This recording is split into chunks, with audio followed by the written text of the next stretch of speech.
আগামী বিশ্বকাপ সম্প্রচারে খরচের বদলে উপার্জনের লক্ষ্য ঠিক করেছে সরকার, এমনটাই জানিয়েছেন তথ্য ও সম্প্রচার মন্ত্রী জহিরুদ্দিন স্বপন। দুপুরে সচিবালয়ে মিডিয়া সেন্টারে এক অনুষ্ঠানে তিনি এই কথা বলেন। বিশ্বকাপ সম্প্রচারে ধন্যবাদ জ্ঞাপন অনুষ্ঠানের আয়োজন করে যুব ও ক্রীড়া মন্ত্রণালয়।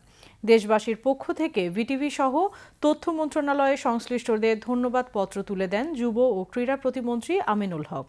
এ সময় প্রধান তথ্য কর্মকর্তা সৈয়দ আবদাল আহমদ ও তথ্য মন্ত্রণালয়ের অতিরিক্ত সচিব শাহ আলম উপস্থিত ছিলেন। আমিনুল হক বলেন, সবার সহযোগিতায় অসাধ্য সাধন হয়েছে।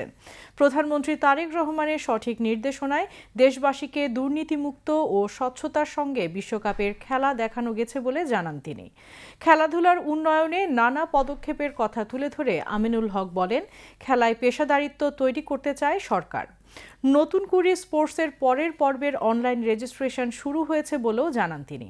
প্রতিটি ইউনিয়নে ৮ বিঘা জায়গা নিয়ে একটি করে মাঠ নির্মাণ করার সরকারের পরিকল্পনা তুলে ধরেন ক্রীড়া প্রতিমন্ত্রী।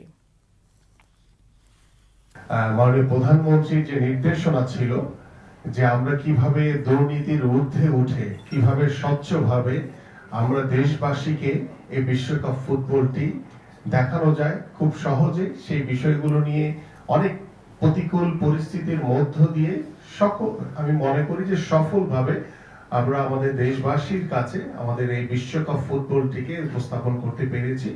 এই জন্য আমি আমার যুব ক্রীড়া মন্ত্রণালয়ের পক্ষ থেকে, দেশবাসীর পক্ষ থেকে এবং ফুটবল প্রেমীদের পক্ষ থেকে আনুষ্ঠানিকভাবে আমি আমাদের মাননীয় তথ্য ও সম্প্রচার মন্ত্রী, প্রতিমন্ত্রী, সচিব সহ এবং বিটিভি বা অন্যান্য যারা স্টেক হোল্ডার এই কার্যক্রমের সাথে জড়িত ছিলেন এবং আমার প্রিয় সাংবাদিক ভাইরা সবাইকে আন্তরিকভাবে ধন্যবাদ এবং কৃতজ্ঞতা জানাই।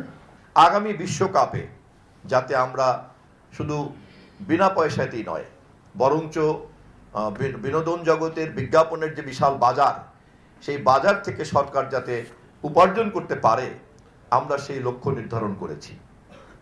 আপনারা যদি সহযোগিতা করেন এবং এবারের এই প্রক্রিয়াকে লাগাতারভাবে যদি উৎসাহ দিতে থাকেন, আমি বিশ্বাস করি যে আগামীতে যখন বিশ্বকাপ হবে তখন আমরা এটাকে শুধুমাত্র শূন্যের ব্যয়ের জায়গাতে না রেখে এটাকে একটা লাভজনক একটা ইভেন্টের পর্যায়ে আমরা নিয়ে যাব।